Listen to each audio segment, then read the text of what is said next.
Good evening, peoples. Good evening. Good evening. What's going on, guys? So I found out, like just now, Sora does her freaking uh her whatnot sale the same time we do our stream. And I'm like, thanks. Thanks, Sora. We're never gonna compete with you, be able to compete with you. Eh, No, thanks. Not like we have No. that many subscribers and shit anyway. I know, but I'm just saying, it's like, come on, come Uh, on, we're man. always competing with somebody, John. Always. Right? Right? It's like, come on. Come on. So, Good Lord. um, anyway, well, so we had a pretty fun weekend last weekend. We had Yes. Happy Valley Con over in State College, which was pretty good. Yeah. Um, so it was a lot of fun over there. It was a very, very good, fun, fun con. It's very Edwin's in the productive. chat. What's up, buddy? Um, our buddy from Rise Reverse in the chat. There you go. Um, and yeah, it was pretty good. Like the show's growing, which is great to see. Uh, Yes. Yeah. I'm pretty excited about that. Um, yeah, there were a lot of new comic people there. I thought Yes. it was Yes. thought it was good. Yeah. So good job, guys. That was fun. Um, it was also good to see good to see old friends. Um, good to hang out with some people. Um, it was funny because like we ended up our hotel overbooked, so we ended up with a suite. Mhm. So we walked into the hotel and walked into our room and we're like, damn, this thing is huge. Like it's got like our regular room, like a big ass bathroom, and Yeah. like a living room, and they're like, holy fuck, there's a whole extra bathroom. So we ended up having our own bathrooms. That was kind of Yeah. cool. Um, and it was at a golf resort called Toff Trees. So that was kind of cool if you haven't been there. I imagine it was way more pretty in the spring, in the summer. So I'm I'm not a sure big it's golfer, yeah. so but I'm sure it's gorgeous in that time of year. So, but it was very nice, very very nice. I really enjoyed it. A lot of fun. I picked this up. You got the touch. Dude. Oh I did my. not get the Cyclonus, but I definitely got the hot rod with the freaking Matrix of Leadership. Um, I could not get that because like the great debate among many Transformers fans, and I was talking to some guys in Elwood today about it because there's some of us that ride that line there, right? And you being slightly older than me, Yeah. and I mean slightly, like literally, Yeah. like only a couple years. Yeah. Um, like for me, my first experience with Transformers was the movie, right? Like I saw it in the theater, Yes. so I cried when Optimus Prime died. Yeah. But then Hot Rod became my leader, right? Because the show then passed on to Hot Rod Yes. as Rodimus, and Hmm. he kind of like had to get into his own. So it was a very, very much more like learning to become an adult kind of guy, right? Oh, Grant's in there too. What's up, Grant? As were Optimus, even when he came back or when reruns came out, he was more of like the elder statesman, like the Yeah. wise older leader. Um, so it's just a very interesting um, to see people get excited, other people get excited about Hot Rod, because Elwood sold out of their Hot Rods with Matrix 2. Right. Um, I bought this one out of Cranberry. I actually have a Rodimus toy loose right there on my I bookcase. I appreciated Transformers, but it was not my cartoon of choice. but it Right. was not my figures of choice. I received them as gifts, of course, during Christmas. And I did live in the era of that time, but I was always a Masters of the Universe first. Everything else was second. Mm. Um, like never gotten GI Joe that much. I watched the cartoons, but I never got them as toys because GI Joes were expensive comparatively to Transformers and He-Man. So it was I like, mean, I was definitely an all three guy. Those were like my big three growing yeah, up. yeah. Um, I yeah. I was a dinosaur kid though, so I had those underground type thing. Like I had Oh, Dino Riders. oh, I, oh, I oh, oh! had In the Dino from the Riders. chat. Oh, from the chat. This is great. This is great. Oh Lord. Edward says, "My lame self always loved Ultra Magnus, probably because Robert Stack voiced him."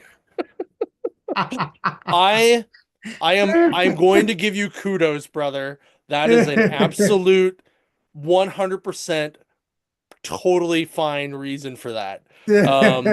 Like that is totally cool. That's like loving Blur for being the Micro Machine guy, right? Like totally cool. I 100% back that. You're okay with me. So, and everybody's got their own guy, right? Yeah, Everybody's got their own Transformer, right? yeah. Like I also like Galvatron more than I like Megatron. I Oh just yeah. thought that He was a I, way I better bad guy.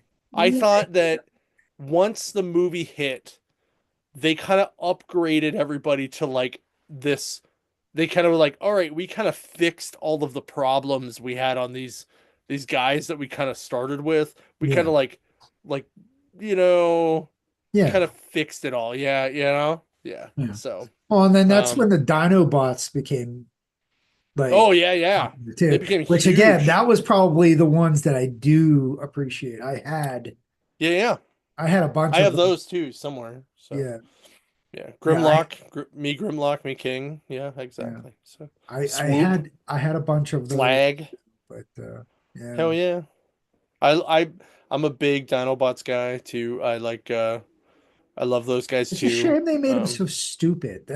That always bothered me that they they're like we Well, there was the one strong. episode where they made them Grr. smart and then like it just didn't really work out, right? Like, Yeah, I you mean I know, get it. They're supposed to be like less intelligent than the regular Autobots, but it still bothered me because it's like no, I don't care if they're dinosaurs or not.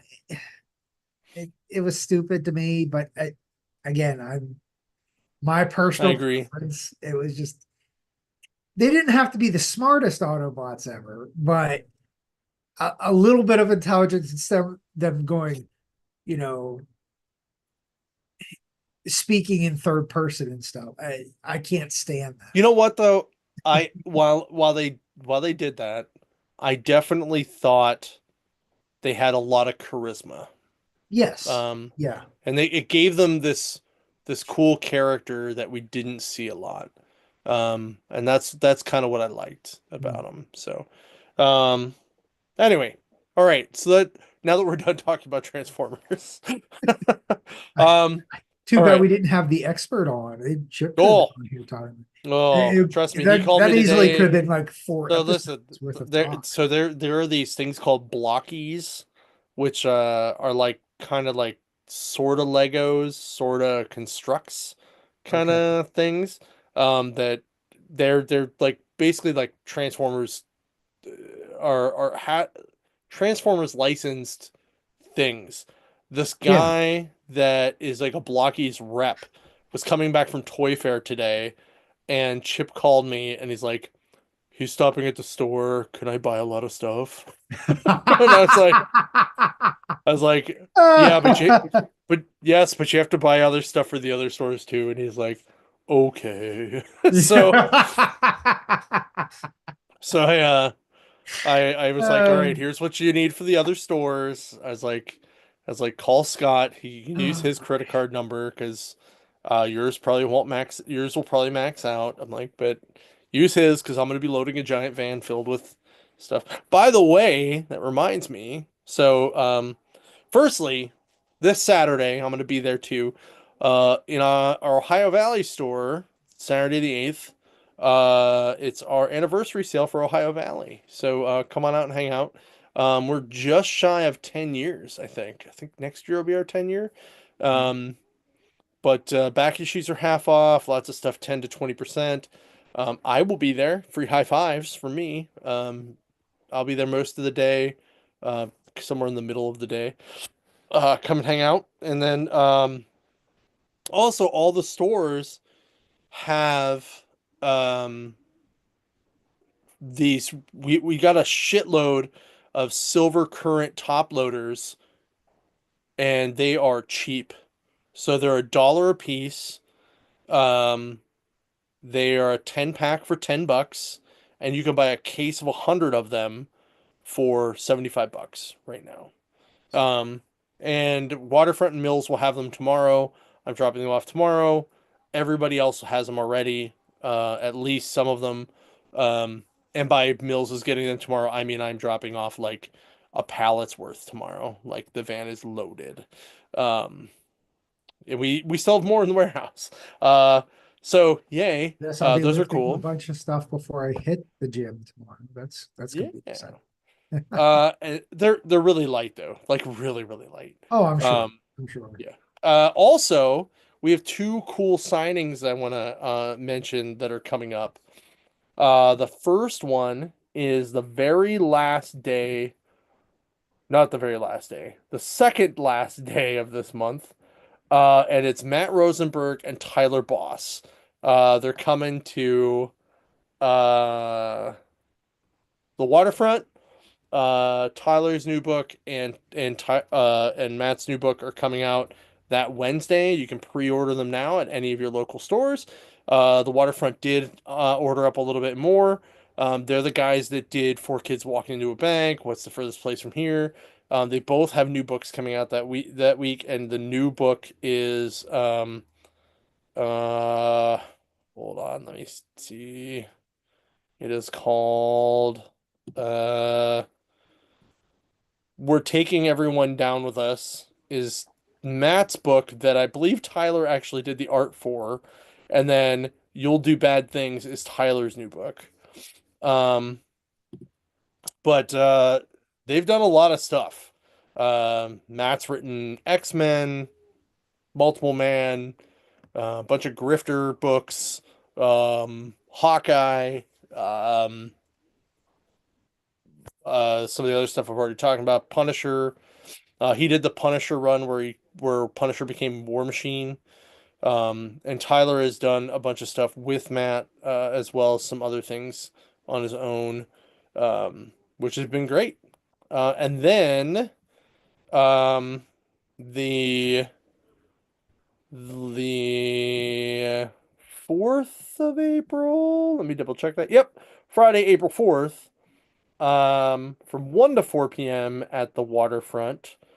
You can meet creator Paul Allure, who is the writer of Marvel Rivals #1. He's coming in from Indiana with his wife, and they will be at the store from 1 to 4. They'll sign books. We ordered a buttload of extras, so make sure you check that out too. You can pre-order that at the store as well.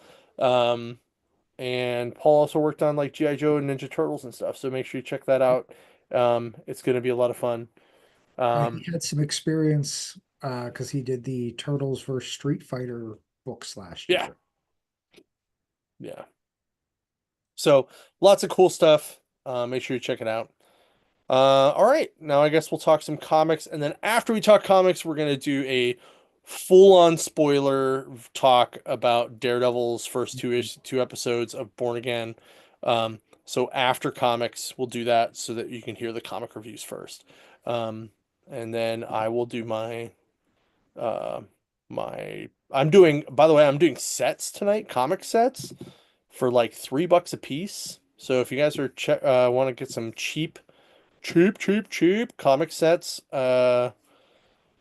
check out our Whatnot sale tonight. It's going to be $3 a piece. I have about 40 sets I'm going to go through.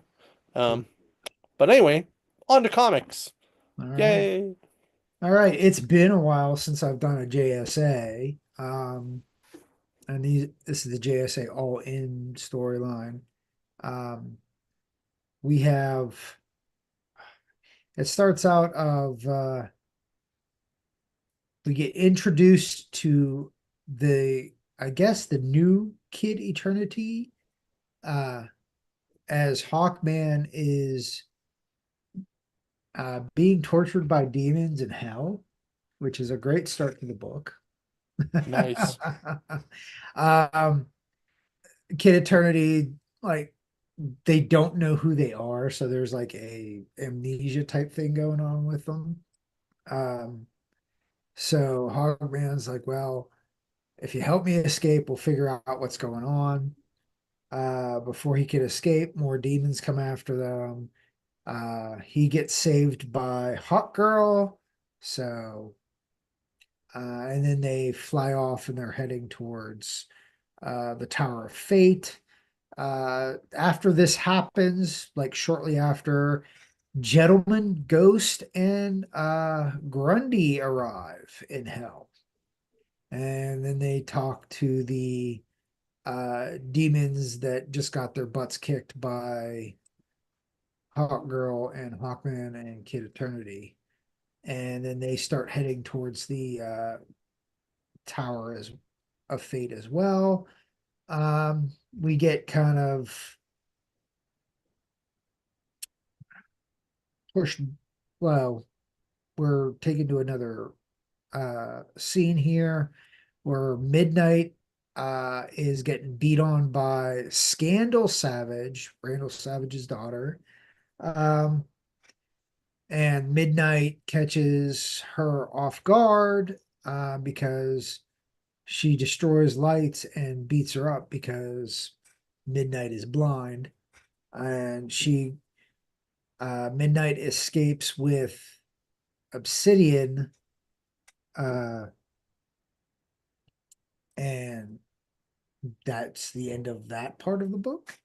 Meanwhile, Obsidian is in a dream world slash in his mind with Mr. Terrific as they're trying to get back out.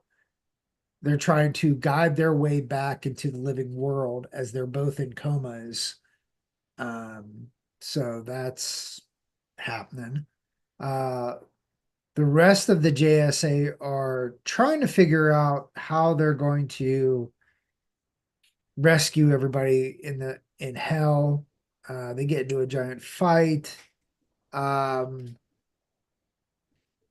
I was trying to figure out who the bad guys are besides Gentleman Ghost and Grundy and them. I guess this is the Legion of Doom, like the new Legion of Doom.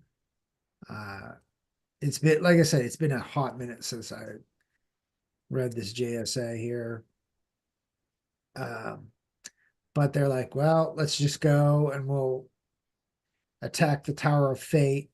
And the Tower of Fate is sitting there hovering in hell while the rest of the JSA are inside. And that's like Dr. Fate, uh, Green Lantern, Flash, and that's the way it ends.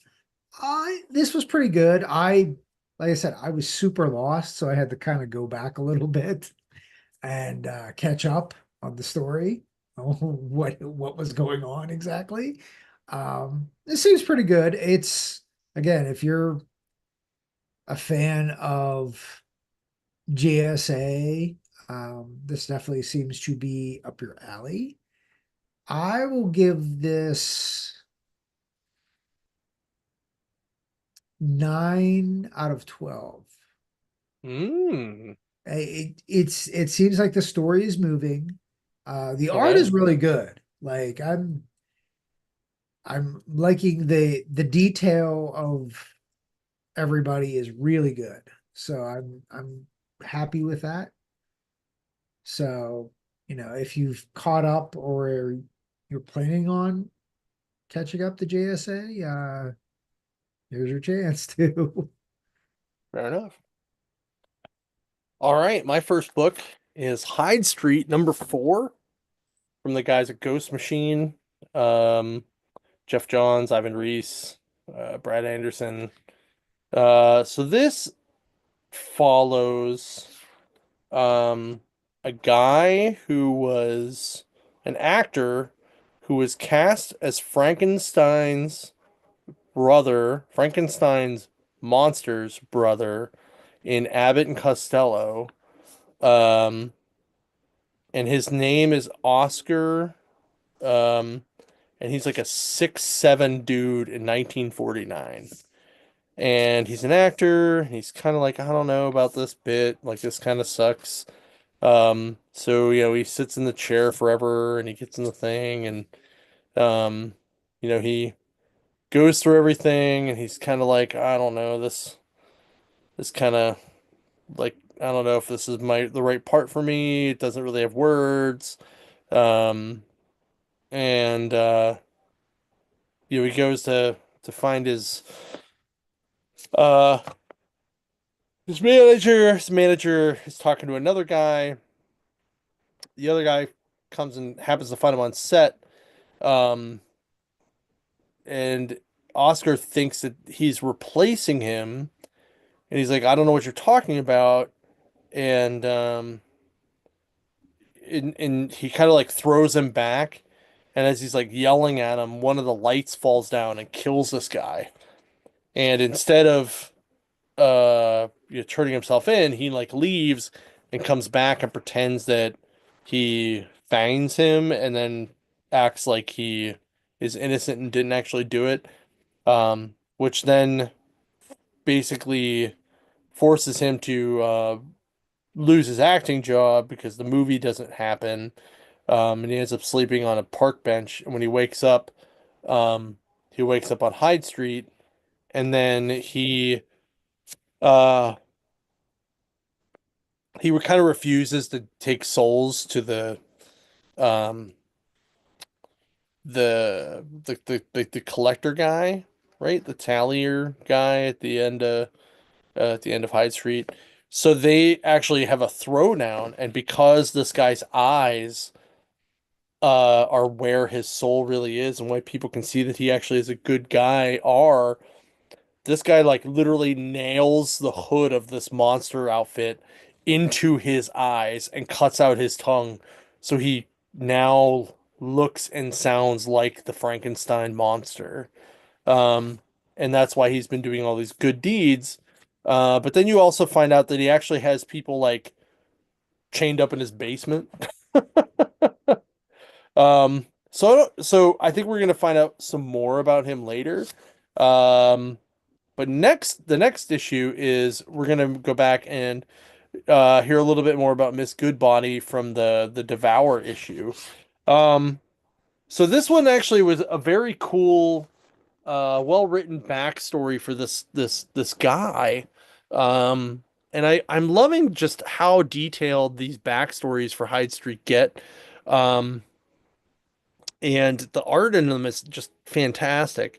And I love how they just kind of like I said, it's almost like a Twilight Zone, like how they all like link together type thing. So I'm giving this a 10 out of 12.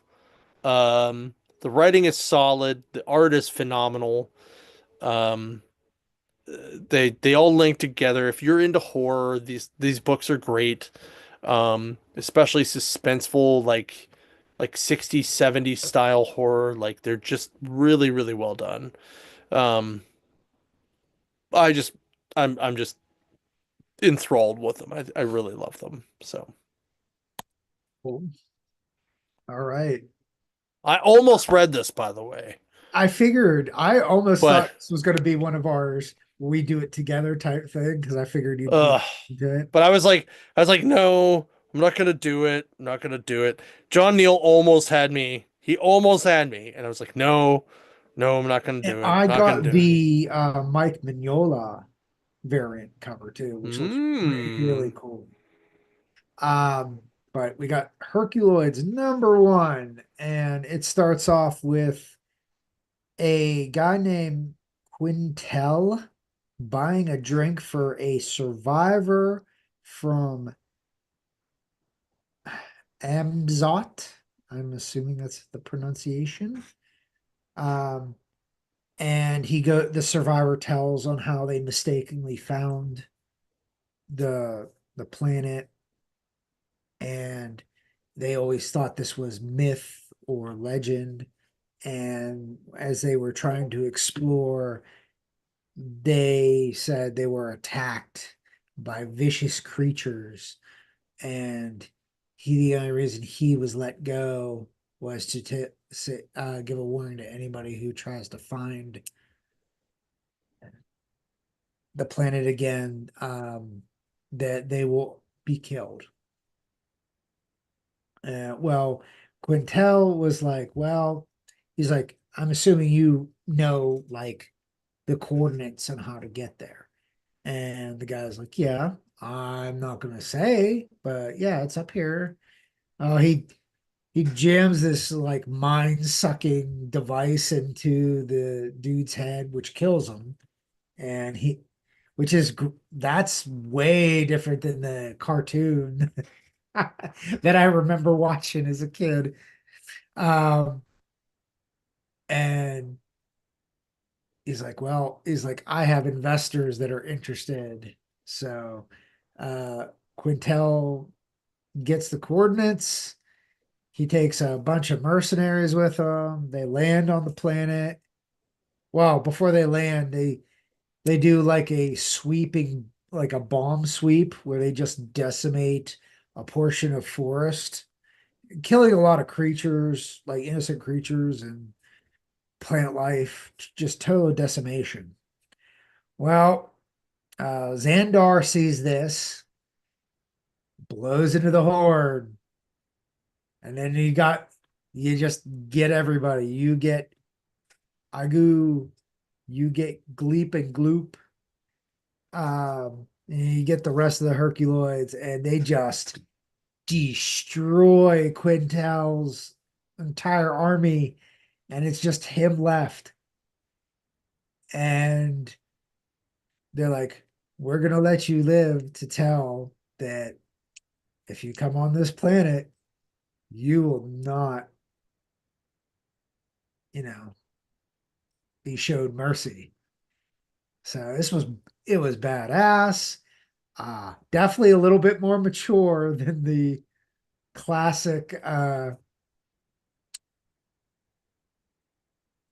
cartoon, but I'm giving this a dozen. This is a That's 12. awesome. That's It awesome. was really it was very nostalgic, but they did add, like I said, the more mature, like you never saw that kind of stuff in the cartoon, you know. So And they matured it up a lot like they did the Space Ghost. yes, Okay. and gargoyles as well, where they Okay. added like the element of that.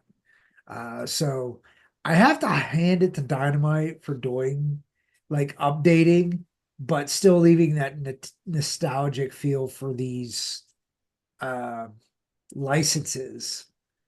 It's really impressive. So if you are a fan of Herculoids, or if you remember the Herculoids, I highly recommend you get on this, because this is probably going to be a pretty fun book. That's awesome. I'm gonna read it, I think. Like I debated buying it at all. I did not pick it up. I'll probably get it now. Fuck. So, all right.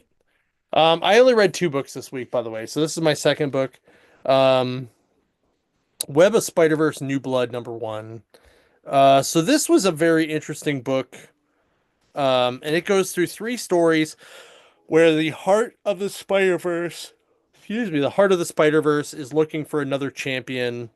Um, and it goes into one universe where first it's like maybe I'm gonna pick the Spider Hulk, and it does a little Spider Hulk story, and then it's like no, Spider Hulk's kind of mindless, um, because like it does a really nice little Spider Hulk story, and then it goes into this cool um Count Peter story where Peter's a vampire and Yeah. Mary Jane Van Helsing is um hunting him Wow. down. and it's like set in the 80s. So it's Yeah. like super 80s nostalgia, like looking He 80s looks very rocker. 80s It goth.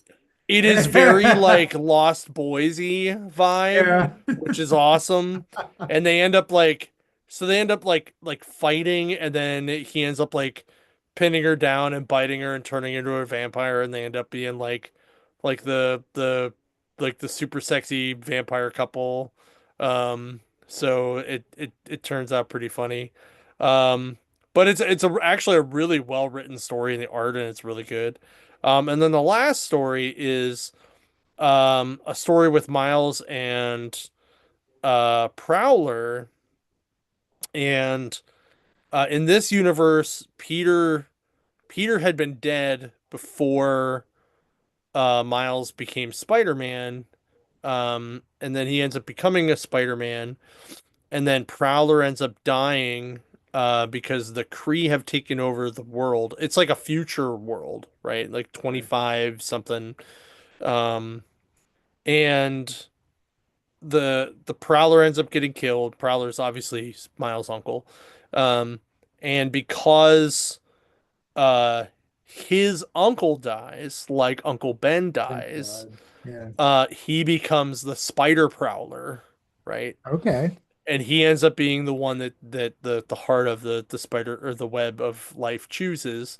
Um, and I thought that was kind of cool, like the way that worked. I'm still not a big like Miles fan. Like there are certain times that I like Miles, or certain times I don't. It just really depends on who writes him, because sometimes people write him and he's a little too whiny for me. Um, but also sometimes people write Peter Parker and he's a Yeah. little too whiny for me. That's why I like Ben Riley, because he's normally not whiny. Yeah. Um, so uh, overall, it was okay. I'm not really a big Spider-Verse guy anymore. Like I think it's kind of been overdone a bit. So I'm gonna give it like a 7 out of 12. Mostly because of the vampire story in the middle, just because it was super cool to see the Mary Jane Van Helsing. Like she goes from like a jeans and jean jacket, like vampire hunter, to like a black leather ripped up jeans, like gothy looking girl. Like in it, it's really kind of cool. Um, but I'll that have to read middle, it though. the middle one, the middle Spider-Man there is the like the Lost Boys type Yeah. Spider-Man that I we kind of see in figured. there. Um, So he's and kind of that's like that's Morbius though with the white skin. no, it's not even skin. Yeah, I guess it is, but like I kind of like I almost want to call it like um yeah, it's very Lost Boysy. Like I don't even know what else to like. If they would have had like a scene, like a panel with a dude with no shirt on playing a saxophone, it would have been like the best. That Like would have added I would have another couple I eggs to it. dude, I would have given it a 12 right there. But it did not. It did not have that panel. You know, Missed would have been better. opportunity, Marvel. Missed opportunity. You know who So, would have been a good character to do that though too? It could have been Jay. It could have been Jay Jonah. oh my God, that'd have been hilarious. But instead of the long hair, you see the little mustache and the buzz cut, and he's still Oh, playing the sax. or Harry Osborn, just like Eh, I think yeah. it would be. I think it would have been a lot more fun with Jay Jonah though, just because he's always like super serious and like you see him all like steroided up playing a sax would have been funny. That would have been pretty funny. Uh, All right, we got Wolverine number 7. Ah, this one got interesting. Um, so we last left off. We find out that Romulus is back into the picture, which, dear God, I hope they write him better than they did in Origins. That's all I have to say. Which I heard a lot of people were not thrilled that they brought him back just because of Origins. But I'm willing to give it a shot here because I'm kind of intrigued to see where this is all going. Uh, Laura meets him and they kind of have a little bit bickering back and forth. Finally, brawl ensues because Wolverine and Laura are protecting themselves from not only Romulus, but everybody else that's been taken over by the adamantine. Um, and as they're battling, it's Wolvie and Romulus battling. Romulus apparently causes the ground to disperse into a giant pit.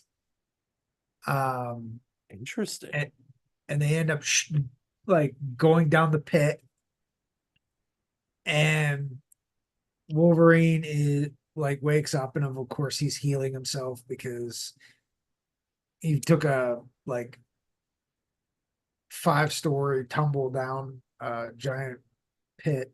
Laura is taking on the rest of these adamantine zombies, I'll call them, because that's basically what they are. But Romulus is different. He is also being affected by the adamantine, but he's being more like a apostle, if I'm going to use that term.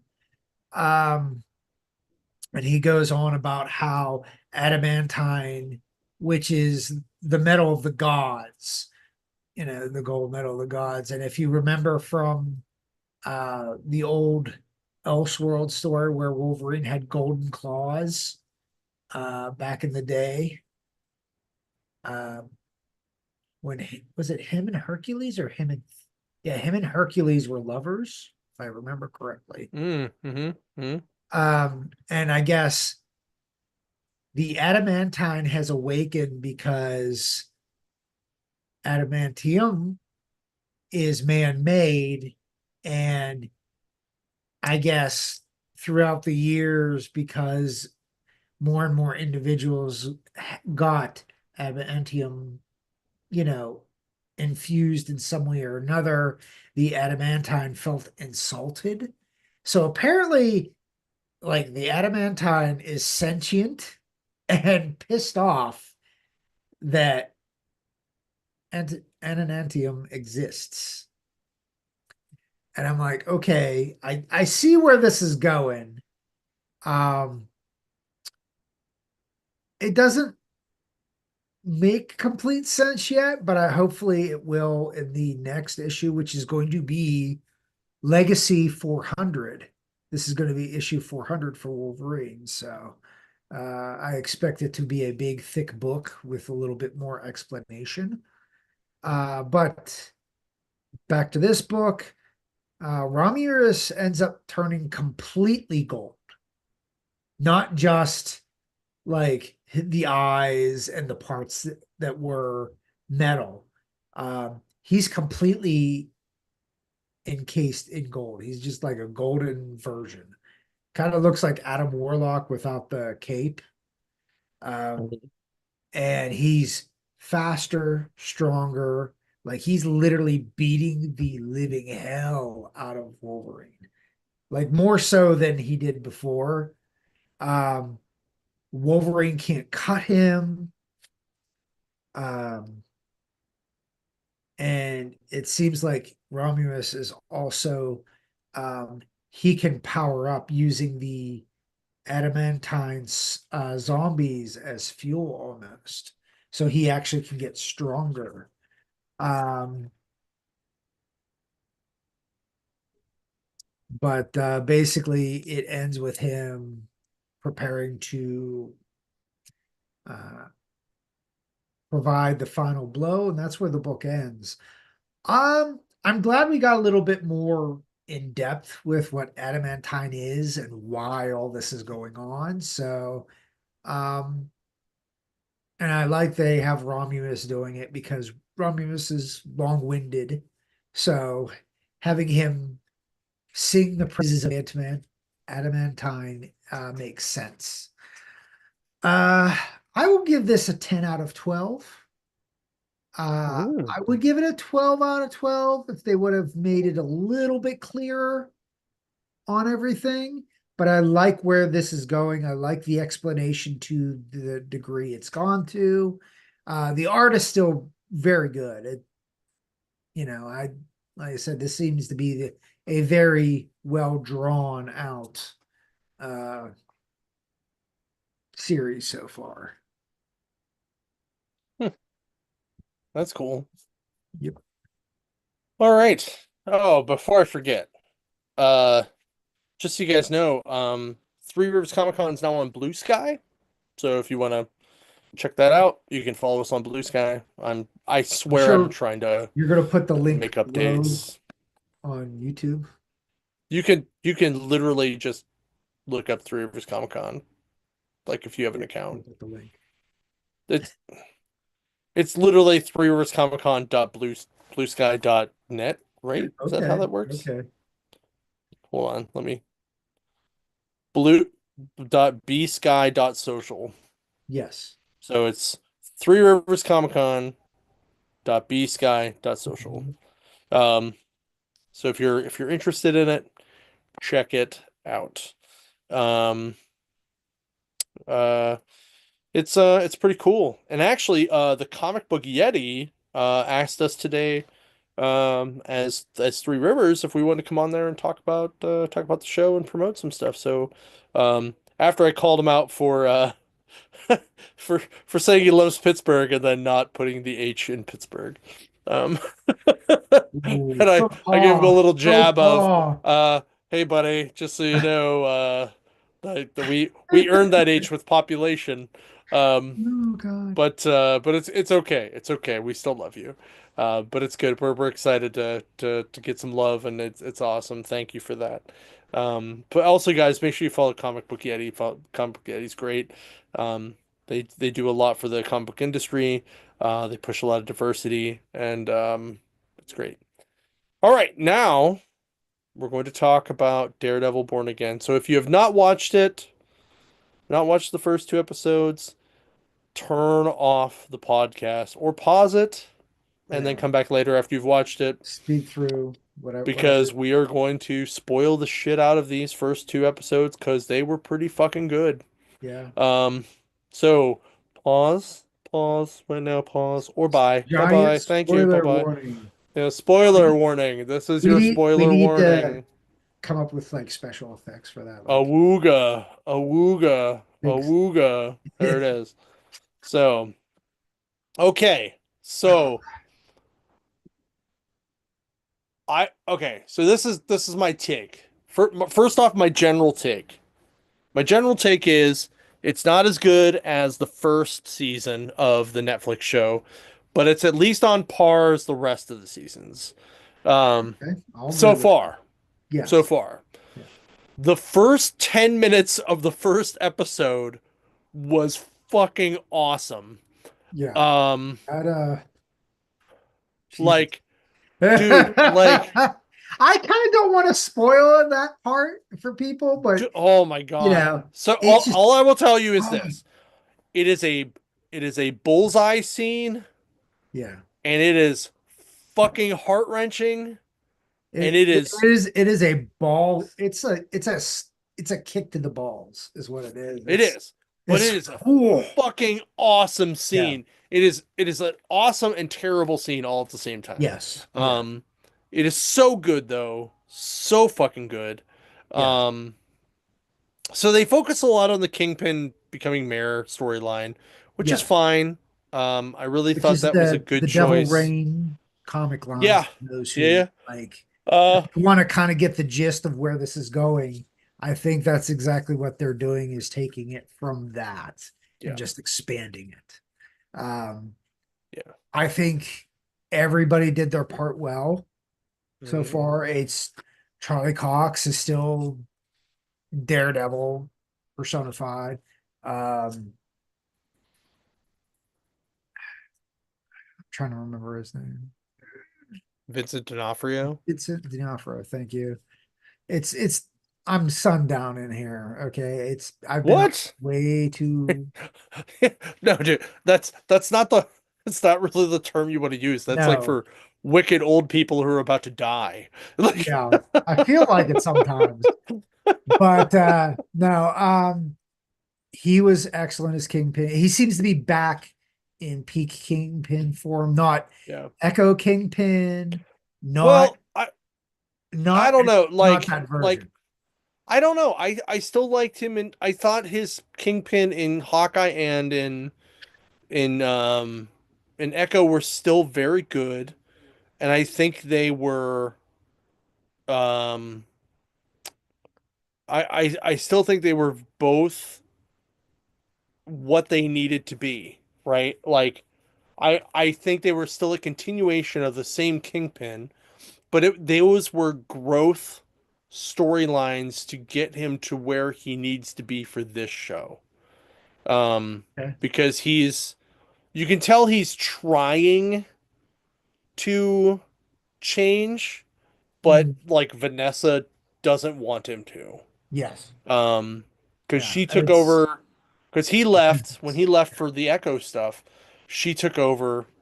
Everything went nuts, like good nuts for them.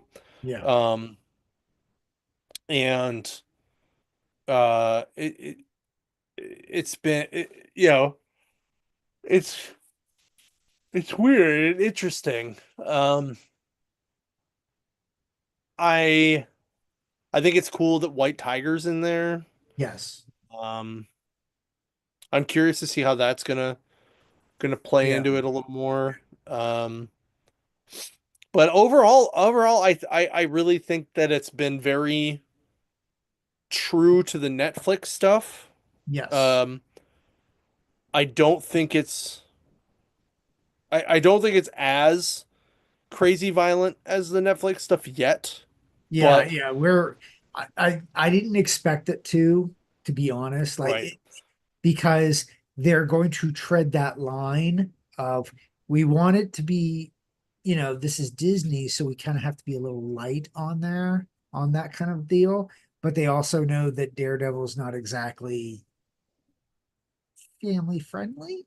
You Yeah. have to find that balance, and I think they've learned, like they're finally kind of learning of you can have a balance of action without making stupid mom and dad jokes.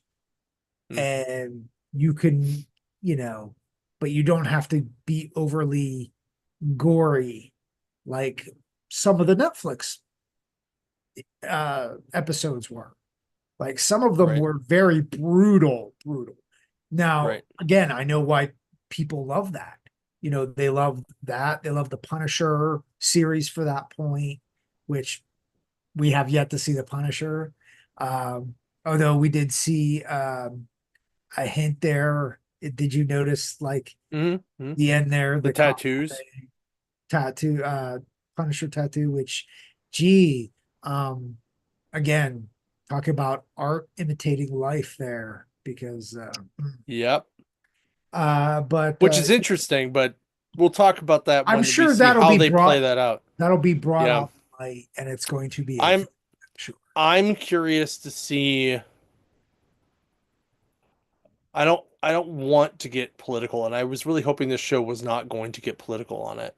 Well, But that that very specific thing makes me just go, well, as soon as I saw that, I was like, well, there goes the trying to keep politics out of this show because that's just gonna push all of the people who are like, well, the Punishers, like like this is all those fucking crazy right-wing guys who love the Punisher and thinks that cops should just be corrupt and punish people no matter what, and they should yeah, just take the law into their own hands and be vigilante, um, versus be actual upstanding cops and be do what they're supposed to be. yeah, Um, and the Punisher himself has a code where he will not take out people who actually, are not vigilante style justice guys, yeah. um, and are actually good standing cops. So That's it's why it's very his idol is Captain America, like a correct. pure hearted hero. Yeah. Right. So it's very interesting to me to see that in there and to see where it's going to go. I'm intrigued to see where it's Mhm. going to go. Um, Yeah. but I just hope they don't make it too upfront. I hope they don't, or at least I guess I don't want that to be the focal point of the series, right? Yeah. Um, I don't. I do like that they brought Heather Glenn in as the main love interest this time. Although I don't know how that's gonna work out because in the books, like she was kind of like a nobody, really. She like was like a rich heiress and ended up killing herself at the end of her story. So Well, like in this one, she's like a therapist. yeah. So Well, but you also have to remember too. Again, they that first thing there, I think they were supposed to. Someone was supposed to die, but they didn't. And I don't think so. That I don't think they were supposed to die at all. hmm, I think that was a rewrite. yeah, they said it. I think that's what was one of the rewrites, which they said that right there made it worth. That explained a lot of the anguish. And again, this is on character for Daredevil is his Catholic upbringing, Yep. his Catholic background, His Catholic he guilt. his Catholic guilt. Yeah, it's the torturing yourself. Yep. No, you can't hurt a Catholic because a Catholic is we're constantly guilt ridden. Yep. And I even find myself doing that, and I don't practice the faith anymore. Correct. But I was Yeah, brought same. up, I'm the same way. Yeah. Yeah. yeah, it's even though It's it's, ingrained. yeah, Yeah. indoctrinated, if you will. You're But, not wrong. You're not wrong. but again, this is part of And I think that was always Daredevil. one part of Daredevil that drew me to him, but also kept me at a distance, Mhm. right? Like I loved the character, but I also was like, I don't want to go down this rabbit hole because he's so Catholic, like that I don't want the religious overtones to to I don't want my experiences with the church um not that I necessarily had bad experiences with the church, Mhm. but I just never um like I've never like I consider myself a recovering Catholic. I was never molested. I was never, Yeah. whatever. I never really like it never really was my place there. Like I never felt like my faith quite hit there. So uh while I still um while I still, understand it, um I just and I still will, I'll still go to church if I have to. Like, I still go to funerals, I still go to weddings and stuff like that. If somebody needs me to go to church for them, I will. Yeah. Um, but I'm not a practicing Catholic, we'll call Yes. it that.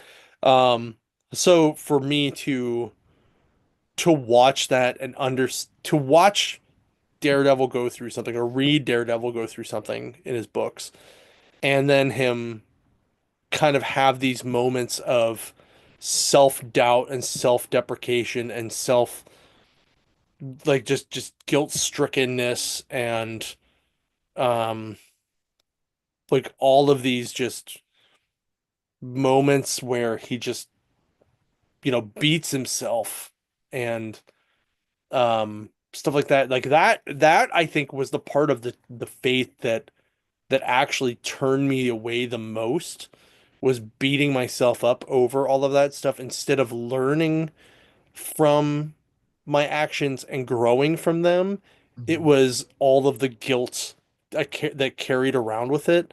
Um, and that's what he does. He just carries it around, and that's how he continues on and why he does what he does. And that's fine for the character, and that's cool. Yeah, But I can't like part there. I prefer to watch it than read it because when I watch it, I understand it, and I can think of it as, okay, this is just my buddy going through this, right? yeah, But when I read it, it's different. Like it's in here, yeah, and I can't not do it. I can't not feel it. yeah, So I have to kind of like I would prefer to watch it, I guess, is my big deal. So yeah. I don't know how else to say that without it being weird. And sorry I No, went down this I weird think it's yeah, Catholic diatribe. yeah. I again, it's touching, but it's good that it's touching on all these subjects, the Yeah. politic, the anti-vigilantism. They even did the whole man on the street thing, like Hmm. through like the first two episodes where they're going, well, what do you think of Fisk? Oh, with Ben And Urich's aunt or niece. Yeah, yeah, Ben Urich's niece, BB yeah, Urich. Yeah, I thought that was and cool to have that character in there. yeah, Um, and then and then again, art imitating life because we just been through this, uh, mhm. where half of the people are like, well, this is insane, and the other half going, well, why not? And it's again, this is going to be And very it, interesting. You know, right, and it's the fucking kingpin yes, getting elected as the mayor of New York, New York. right? Yep. So yeah, so you literally have a criminal being elected the mayor of New York. So yeah, it's definitely a Shocking. a little satirical at this moment in Yeah. time. Yeah. Yes. Um, but and again, and I think there's some people that are looking a little too far into it right now, or don't know that that actually was a storyline. Yeah. You know, Devil's Reign did not get its due as far as a event. Um, I actually reread it just to kind of prepare because they already kind of said this is where it was going before it started. mhm. So I kind of propped a little bit and I read it. And in all honesty, it is written very well. Yeah, it's Chip No, Zdarsky, right? yes, it was written Yeah. very well. It is very hits home. Hmm. Uh, and I'm not going to spoil anything. If you haven't read it, go read it. Go pick up a graphic novel of Devil's Reign and read. And it'll probably be for the most part, point for point, hit the important aspects of that story. Um, and if it does, then I think you're going to see like Disney with another good hit this year. So they just have to keep it up, you know. Yep. Yeah, I think it's I'm very excited to see the rest of it. Um, I'm still looking forward to Thunderbolts. I'm still looking forward to Superman. There's a lot of other stuff I'm looking forward to this year, but this show is definitely one of those things. So, Yeah. all right. Well, that's pretty much all we got, guys. Yep. So thanks for watching. Thanks for listening. Thanks for joining us. Make sure you, you know, buy some stuff at your local comic shop. If it's us, even cooler. Make sure you support local comic shops. Make sure you support local comic creators. Make sure you check out Three Rivers Comic Con. Make sure you check out New Dimension Comics. You can follow most of us New Dimension Comics, one big word, or ND Comics, and then your local store. You can find all of us at ndcomics.com, Three Rivers Comic Con with the number three. And you can find us at almost every social that you can think of. And then, yeah, thanks for watching. And make sure you check us out on Whatnot. Like I said, I'm going to be on there in about 20 minutes. I have a couple sets to go through, mostly Marvel and DC stuff. So kind of cool. $3 a piece. Sorry, $3 a piece. We put them in the stores mostly for like $5 to $7. So make sure you check it out. All right. Have a good night, guys. We'll check you later.